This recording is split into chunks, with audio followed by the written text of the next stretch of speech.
Well, Chris is with us this morning, and of course, he is climbing mountains all of the time, but some of these are more treacherous than others. Every once in a while, I'll throw one of these in. It's just, it's just kind of ridiculous. But just to qualify this, we don't recommend this at home. This is technical and tough. And even though we didn't have all the gear we needed, you should always take the gear that you need. So the Maroon Bells, the Maroon Bells, they see more camera flashes than any other mountains in the lower 48. Climbing them is a whole other story. The traverse between them is one of the great 4 traverses in Colorado. Take a look.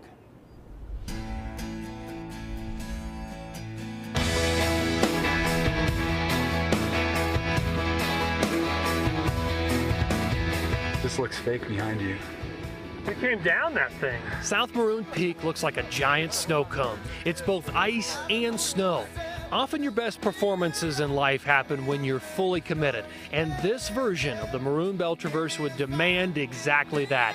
It would take full commitment to stand on both summits. It was very committing, the 1 class 4-5 section, once you're up that thing, you can't come back down, so it's like you got to go for it. And we did go for it. John Kudrowski and I have been here before. We've done some treacherous climbs over the years, but this one ranks right up there. Coming down South Maroon took a lot of patience. The rocks were coated in ice and snow. Traverse is tricky with new snow. Makes it slick. This is what true mountaineering's all about, huh? Is this the sketchiest traverse you've ever done?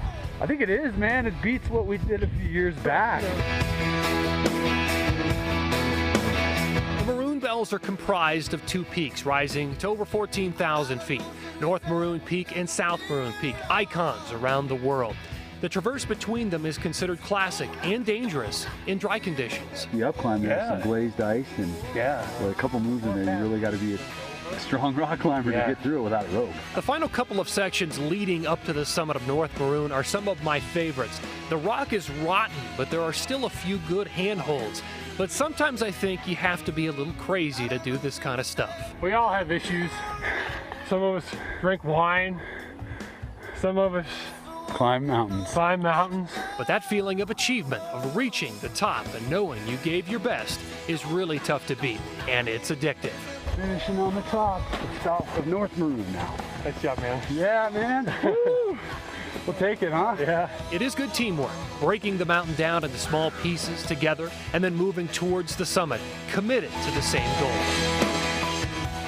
So the Maroon Bells are located up in Pitkin County, where the Colorado Lottery has given over $8 million to manage and preserve trails to Great Outdoors Colorado, including the Wapiti Ridge Mountain Park. So they've done a lot up there. And if nothing else, obviously a lot of people aren't going to do this, but it's beautiful scenery. Yeah, thanks for taking us there. Yeah, since I'm not going. Yeah, I know, I figured. It was nice. That's the way it goes. So how long does it take to do that whole day? I think that was an 8 to 10 hour day, so it was a long one.